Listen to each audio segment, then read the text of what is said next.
là vấn đề bài vở và những tư liệu để cho ban biên tập có thể tập hợp được. Mà trong trường hợp này thì nói thực là trong trường hợp này thì cần phải những người ban biên tập thiện chiến. Thiện chiến là gì? Tức là phải tập trung làm trong thời gian rất ngắn. Tôi sẽ phải nhờ đến 1-2 cô với tư cách là nhà báo giúp vợ tôi. Hiện nay dưới tay tôi có 1-2 cô đang thất nghiệp, tôi sẽ nhờ các cô đó để vào cuộc, để chạy cờ, làm cái việc gọi là chạy việc và là làm việc gọi là liên tục. Thực ra nếu tay tôi mà ra đòn ra tay ấy, thì trong vòng độ 1 tuần là công việc biên tập sẽ xong. 1 tuần tiếp theo là bắt đầu dàn xếp lại một cái nội dung. 1 tuần tiếp theo là đồng thời làm chế bản luôn, và sau đó bắt đầu đi in.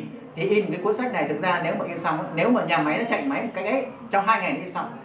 2 ngày nó in xong. Bởi vì là cũng không có gì phức tạp lắm. Nhưng không phải là đưa đến nhà in cái đó in ngay cho ta, mà chúng ta lại phải đưa đến đấy rồi chúng ta phải chờ có khi là 1-2-3 tuần gì đấy. Nhưng cũng sẽ trong vòng khoảng độ nửa tháng là in xong. Tức là đóng quyển nghiêm chỉnh. Thì lúc đó ta phải yên tâm, tức là ít nhất chúng ta phải in cái cuốn sách này trước lễ kỷ niệm nửa tháng, không nào? Ít nhất là nửa tháng. Đấy là cái điều không thể được. Nếu nó có trục trặc nó lùi lại 2-3 ngày thôi, đúng không? Chúng ta không thể chủ quan để mà chúng ta đến lúc đó, bởi vì là giống như đám cưới ấy, ngày mai cưới rồi mà bây giờ hôm nay vẫn chưa lo được những cái việc ấy thì thôi hỏng, đúng không? Cho nên là đối với những người in ấn rồi ấy, luôn luôn phải lo xa, luôn lo xa. Có những cái tờ tạp chí mà có lẽ là chúng tôi đã từng là ngày mai họ báo rồi mà hôm nay là tạp chí chưa xong, thế mà chết, đêm cũng phải làm, ít nhất là nửa đêm phải xong tờ tạp chí để sáng mai họp báo phải phát cho mọi người. Bây giờ chúng ta không làm nổi, phải chạy cái kiểu như thế, mà chúng ta ít nhất chúng ta phải lo trước, cứ lấy là 2 tuần trước khi lễ kỷ niệm tập san phải xong để mọi người yên tâm đóng gói và chuẩn bị thế nào cho tốt. Đấy là chưa nói là in xong rồi có trục trặc thì nói rằng, đúng không? Có một vài trang thì nó in xé ra in lại, chuyện đó vẫn có thể xảy ra. Đấy là những cái điều mà tôi phải nói cho anh chị em. Nói hiện nay trong tay cũng chưa có nhiều cái. Trường bây giờ đã chuyển được cái tư liệu thì chưa.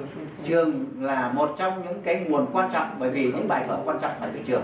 Bài của hiệu trưởng phải có hiệu trưởng viết, rồi ảnh hay là tư liệu của các thứ về trường thì trường phải chuyển đến. Chúng tôi không thể làm thay cái việc đó. Bây giờ thì xin mời là anh Quang với tư cách hiệu trưởng nhà trường là nói qua những công việc của nhà trường và chuẩn bị đến đâu để trên này là có thể mà cùng phối hợp được. Báo cáo toàn thể các trong hội nghị.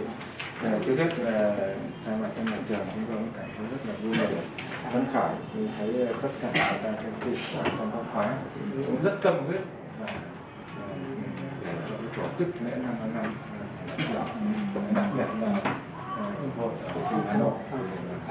Đây là một cái nòng cốt rất của nhà trường. Cái việc mà chuẩn bị thì báo cáo các là đến thời điểm này chúng tôi cũng đã chuẩn bị các cái tư liệu. Cái thứ nhất là các cái bài viết, thì ví dụ bài viết của giám đốc sở, của bí thư huyện ủy và của thầy Nguyễn Công Sơn là cái hiệu trưởng đầu tiên, rồi của thầy Dương Văn Thoại đại diện là viết thư kêu gọi cho học sinh, thì chúng tôi cũng đã có tất cả các cái bài và thu thập của các cái giáo viên và các cái khóa. Thì hiện nay thì nhà trường cũng đã tạm thời là cũng có một cái gần như một cái chương trình mà dự kiến để gửi tới anh Tình.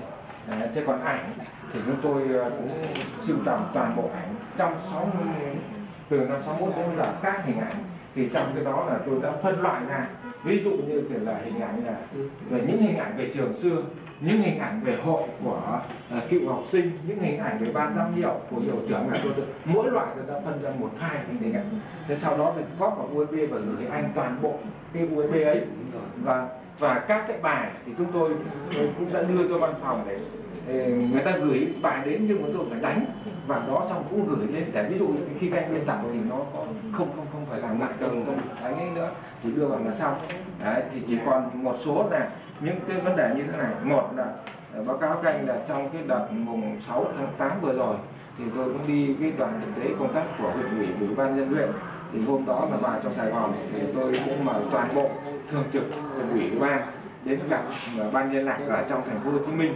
Thì hôm đó gặp anh Xiêm, anh Hiến và tất cả anh không biết thể sáng ra ngoài này. Đấy.